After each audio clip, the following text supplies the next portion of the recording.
This is the early edition, a curated weekday guide to major news and developments over the past 24 hours. Curated by Lizzie Jennings and read by an automated voice. Published July 1, 2026 on Just Security, an essential resource for those shaping a just and secure world. Iran war negotiations. President Trump has weighed a return to all-out war with Iran, holding multiple conversations in recent days with Defense Secretary Pete Hegseth and Chairman of the Joint Chiefs of Staff, General Dan Kane, but has decided to stick with diplomatic talks for now, U.S. officials said. Trump has also told aides that he is fine if negotiations with Tehran blow past an August 18th deadline for a nuclear deal, the official said, adding that he is satisfied with ordering one-off strikes on Iran when it violates the current agreement. Alexander Ward and Lara Seligman report for The Wall Street Journal. U.S. envoys Jared Kushner and Steve Witkoff arrived in Doha yesterday for what the White House described as high-level talks, but Iran and host Qatar said they would meet with mediators rather than the Iranians themselves. Andrew Mills and Elweli report for Reuters. Iran war, Strait of Hormuz. Oman recently delivered a formal proposal to the United States and other Western allies that outlined a plan in which shipping companies would pay Iran and Oman service fees to use the Strait of Hormuz, according to an Iranian official and 4 diplomats. A regional diplomat said the proposal mentions voluntary fees rather than a mandatory toll. However, the Iranian official said the payments would be obligatory. Vivian Nareem, Farnaz Fasihi, and Erica Solomon report for the New York Times. Saudi Arabia blocked U.S. military access for Project Freedom, a May operation to open the Strait of Hormuz, forcing Washington to end the operation, U.S. officials said. In response, the White House threatened to hold back delivery of missile interceptors if Saudi Arabia did not reverse course. Saudi Arabia ultimately backed down, but officials said that the United States is still considering reducing its military footprint in Saudi Arabia, focusing forces on more supportive countries like Israel and Jordan. Shelby Holliday, Summer Said, and Robbie Gramer report for The Wall Street Journal. Iran war, Lebanon. Some 400,000 Lebanese, around 40% of those displaced by the war, have returned to southern Lebanon, Lebanese Social Affairs Minister Haneen El-Sayed said yesterday. The number of people staying in collective shelters has fallen to about 13,000 from 37,000, El-Sayed said. Jana Chukair reports for Reuters. Israeli Prime Minister Benjamin Netanyahu yesterday visited territory in southern Lebanon occupied by the Israeli military. Our insistence is that we will not leave southern Lebanon until the threat is removed, Netanyahu told troops, according to a statement released by his office, referring to Hezbollah. Under the U.S.-backed security agreement, Israeli forces are meant to withdraw from 2 pilot zones and allow the Lebanese armed forces to take control of the areas. Few details have been made public on how the project will work in practice, Reuters reports. Iran war, other developments. The House of Representatives voted 235 to 189 to defeat a second Lebanon War Powers resolution that would have restricted U.S. support for Israeli military operations in Lebanon, with 22 Democrats joining Republicans to oppose it, despite Democratic leadership backing the measure this time. Andrew Solender reports for Axios. Russia-Ukraine war. Ukraine has asked the EU to allocate €6.6 billion from the European Peace Facility for military aid, arguing there is a 6 to 9 month window in which additional support could have a significant impact on the battlefield, despite existing EU funding. Ukrainian Defense Minister Mikhailo Fedorov said Ukraine still faces a major defense funding shortfall this year, and is also seeking an additional $20 billion in military assistance from the 50-nation Ukraine Defense Contact Group, Reuters reports.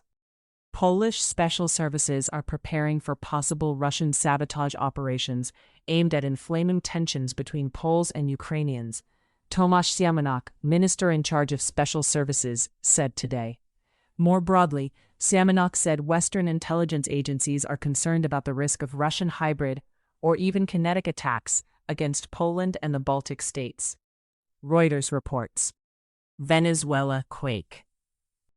The U.S. military currently has more than 900 personnel in Venezuela to support relief operations, with another 800 in Puerto Rico and Curaçao.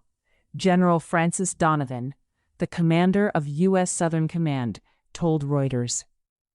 Donovan declined to speculate how long the U.S. military's mission in Venezuela would last, deferring to the U.S. State Department.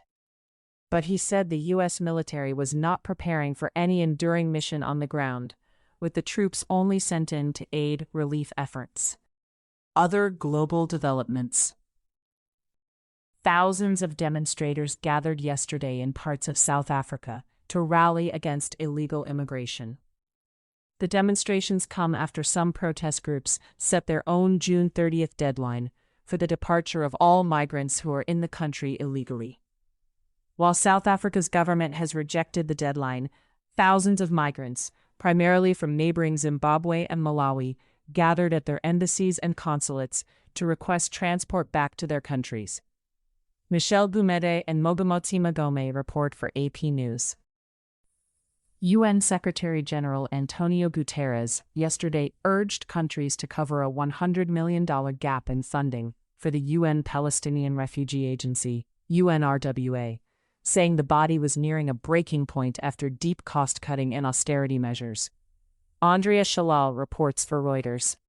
China's covert military training of Russian forces last year was personally approved by Russian Defense Minister Andrei Belousov and directly involved at least 4 Russian and Chinese generals, according to 2 European officials and documents reviewed by Reuters. The officials said the involvement of such high-ranking individuals in training linked to the Ukraine war signaled the importance for Russia and China of such cooperation, which has caused alarm in Europe even as Beijing has denied it took place. Reuters reports. U.S. Foreign Affairs. Talks between Cuba and the United States are at a standstill, Cuban Foreign Minister Bruno Rodriguez said yesterday. Rodriguez made his comments during a press conference in which he announced a July 7th debate at the UN General Assembly on the energy embargo imposed by Trump in late January. Andrea Rodriguez reports for AP News.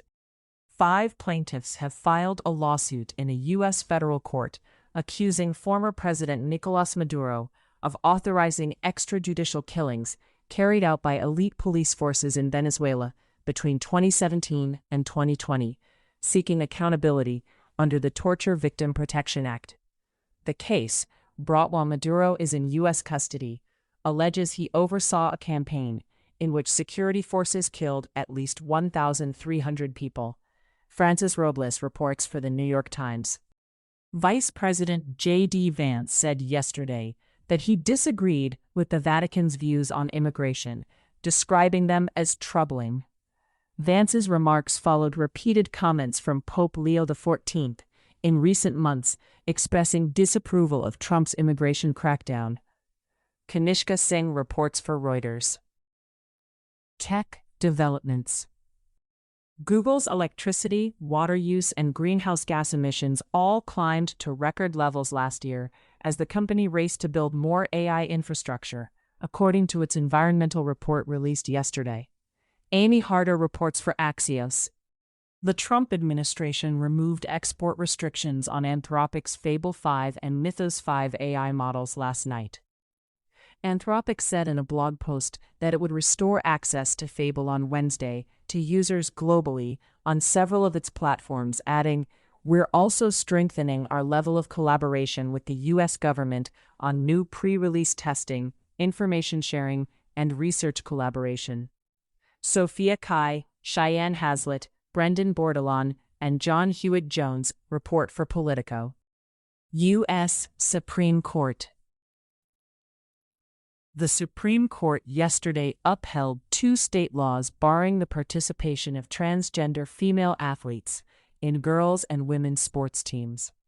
The court's 6-3 ruling addresses laws in West Virginia and Idaho, but it has implications for the 25 other states with similar restrictions, and for athletes who compete in school and collegiate sports nationwide. Anne E. Marimo reports for the New York Times.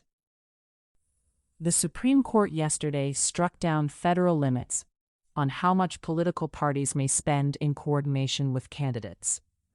In a 6-3 decision, the court held that the coordinated party expenditure limits violate the First Amendment. The decision overturns a 25-year-old precedent that had upheld the same limits. Andrew Pantazzi reports for Axios. Birthright citizenship. The Supreme Court yesterday struck down Trump's executive order limiting birthright citizenship. Chief Justice John G. Roberts, Jr., writing for the 6-3 majority, explained that Trump's order violated a right enshrined in the 14th Amendment of the Constitution. Children born in the United States to undocumented parents or to parents temporarily in the country, he wrote, are citizens at birth. Abby Van Sickle reports for the New York Times. Hours later, Trump called on Congress to start work immediately on ending birthright citizenship, calling the Supreme Court's ruling too bad for the nation. Dan Diamond and Mariana Alfaro report for The Washington Post.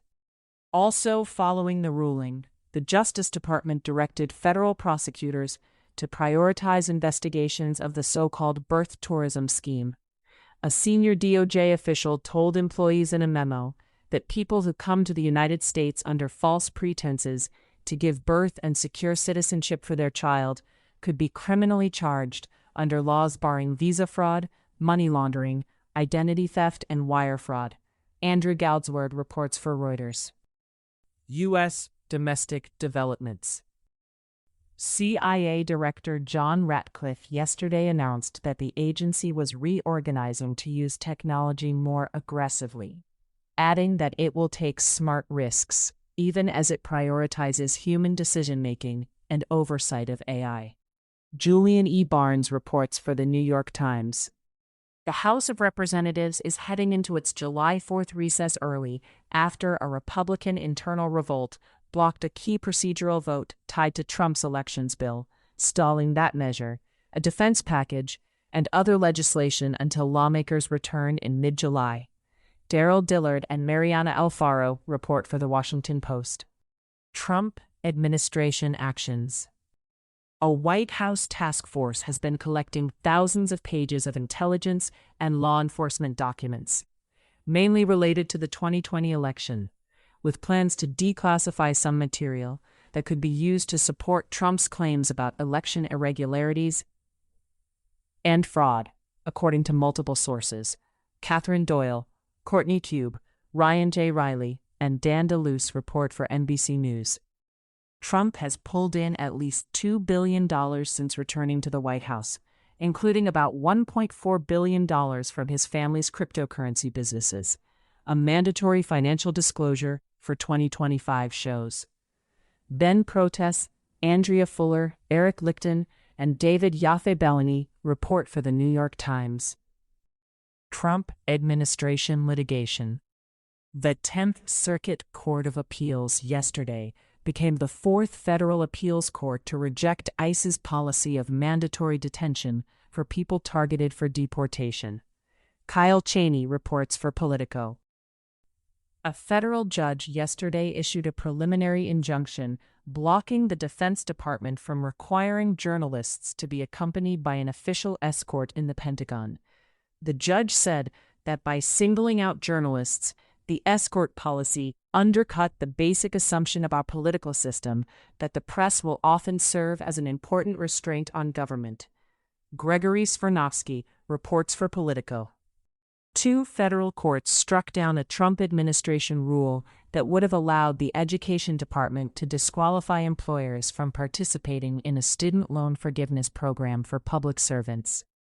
Tara Siegel Bernard reports for the New York Times.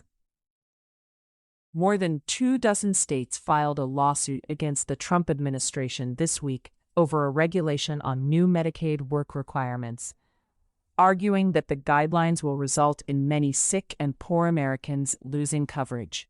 Sarah Cliff and Margot Sanger-Katz report for the New York Times. In case you missed it, yesterday on Just Security. Fencing with Fourth Amendment, Unpacking the Supreme Court's Chatri Decision by Michael Dreeben. The Handover of AI Standard Setting by Ignacio Cofone. Hiding in Plain Sight, The Geopolitics of Software Supply Chains by Hans Nelson. Thank you for listening to Just Security's early edition today, July 1st, 2026. If you enjoy listening, Just Security's analytic articles are also available in audio form on the justsecurity.org website. To stay up to date on Just Security's analysis of law, policy, and current events, go to justsecurity.org, subscribe to Just Security on Substack, and follow us on LinkedIn, Blue Sky, Facebook, Instagram, and Threads.